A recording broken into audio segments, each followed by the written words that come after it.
Hey guys, we're gonna continue to put this transmission into the Camaro today. So let's take a look at this transmission. So this is what they call a 2-speed power glide.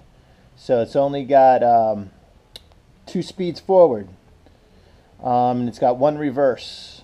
So in the very front here we have our bell housing and torque converter. Auto 3 class remembers me probably giving them a lesson on a torque converter, but this has got a what's called a stall speed converter in it, that it doesn't lock up until I think 2800 RPMs because of the size of the cam in the motor. Now if we start coming this way, we have something you probably recognize, a dipstick, vent tube. In case it builds up too much pressure, we release some pressure out of it. Cooler lines, so fluid flows through these lines, go to a little cooler that's inside your radiator and cools the transmission fluid off so it doesn't overheat. We have a tail shaft motor mount. We have output shaft seal where your drive shaft goes. We have a vacuum diaphragm that gets a vacuum line from your engine. This is how it determines load, how much load's on the motor, and can control how much pressure is going in our valve body, which is called line pressure. Then we have our shifter where a cable goes to. So it's in park, move it 1 notch. 1 notch is reverse. Neutral, I guess that's first gear. Second gear, that's shifted twice, and neutral. So you gotta understand, when you move your shifter, it moves this and changes our gears for us. Alright, next time you see me guys, I'll probably be under the car trying to jack this thing up and putting it in.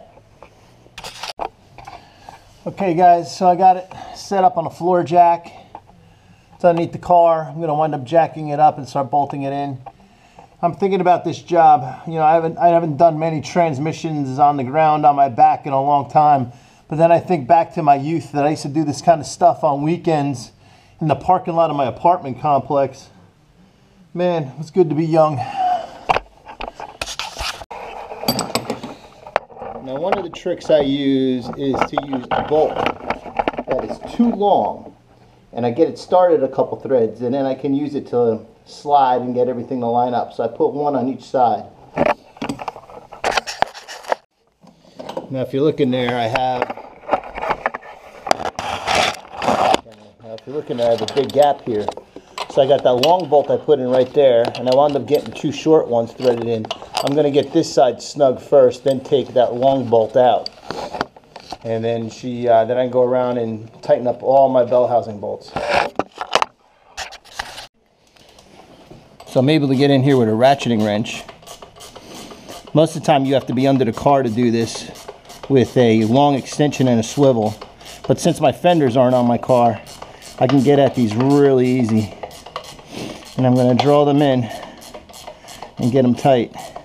Now this upper one here I might not put on right now because my dipstick's going to wind up bolting to that bolt. So we'll get it snug. Then the same bolt on the other side, I'll tighten that one up. I'll give you a view of that.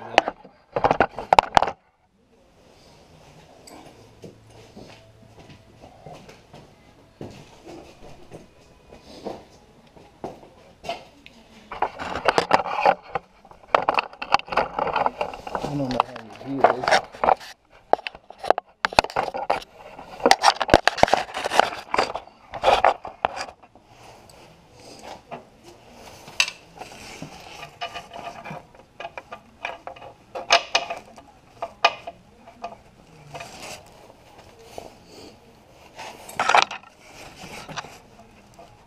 This one I might actually have to get from underneath. Let's see if I can get my fingers in there.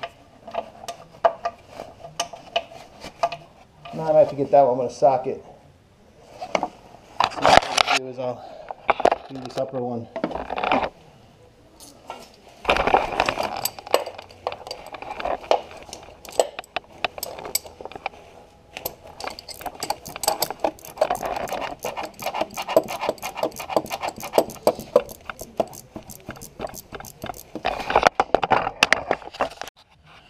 Alright, so I got it mostly bolted back in. All the bell housing bolts are in.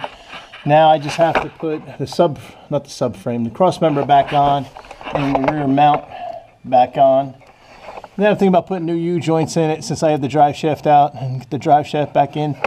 And the other thing I still have to do is put the converter bolts into the flywheel. All right, I'll get back to work putting the cross member back in. All right, guys, so here we are under the car.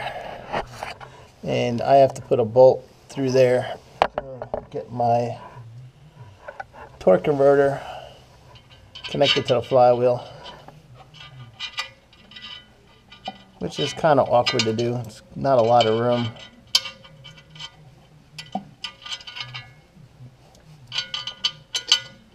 Alright, then I get a nut on it. I should be good to go.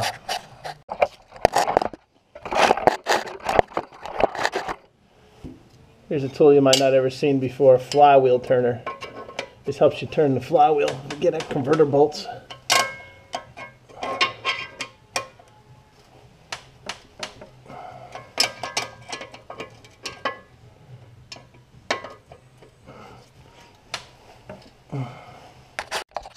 Now I had to get these bolts lined up. It was a little tough. I had to shift the transmission over to the side with a pry bar to get them lined up. So if you're ever doing a job like this and the holes don't line up, you just got to move things around with a pry bar. Sometimes you just can't be gentle. Well guys, that was a rough day. About 3 hours on my back underneath that car getting it. So the first challenge was getting that the transmission onto the jack and under the car. I had the jack way up in the air to get it to slide under, and then pick it up with all the strength I had to get it on the jack. Then getting the bolts lined up from the bell housing, that was an issue. That was kind of tough. And then the next obstacle was getting the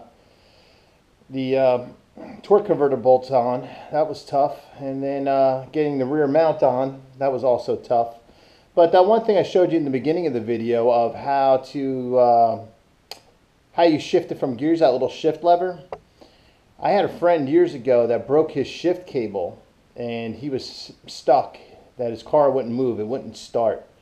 So I went to where he was and I disconnected that cable and I put his car in park.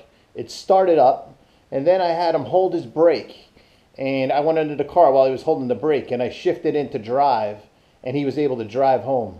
So that was knowing how that works can help you out in a jam if you see something like that happen. Alright guys, this car's coming along. Hopefully I'll get it done this year. Talk to you later.